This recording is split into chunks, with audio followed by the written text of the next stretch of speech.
اور جو توبہ کرتا اور عمل نیک کرتا ہے تو بے شک وہ اللہ کی طرف رجوع کرتا ہے،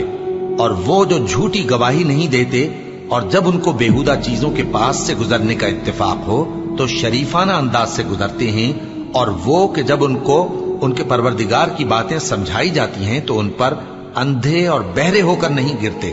بلکہ غور و فکر سے سنتے ہیں، اور وہ جو دعا مانگتے ہیں کہ اے پروردگار ہم کو ہماری بیویوں کی طرف سے اور اولاد کی طرف سے آنکھوں کی ٹھنڈک عطا فرما اور ہمیں پرہیزگاروں کا امام بنا، ان صفات کے لوگوں کو ان کے صبر کے بدلے اونچے اونچے محل دیے جائیں گے، اور وہاں فرشتے ان سے دعا و سلام کے ساتھ ملاقات کریں گے، اس میں وہ ہمیشہ رہیں گے، اور وہ ٹھہرنے اور رہنے کی بہت ہی عمدہ جگہ ہے۔ کہہ دو کہ اگر تم اللہ کو نہیں پکارتے تو میرا پروردگار بھی تمہاری کچھ پرواہ نہیں کرتا، تم نے تکذیب کی ہے سو اب مڈ بھیڑ ہو۔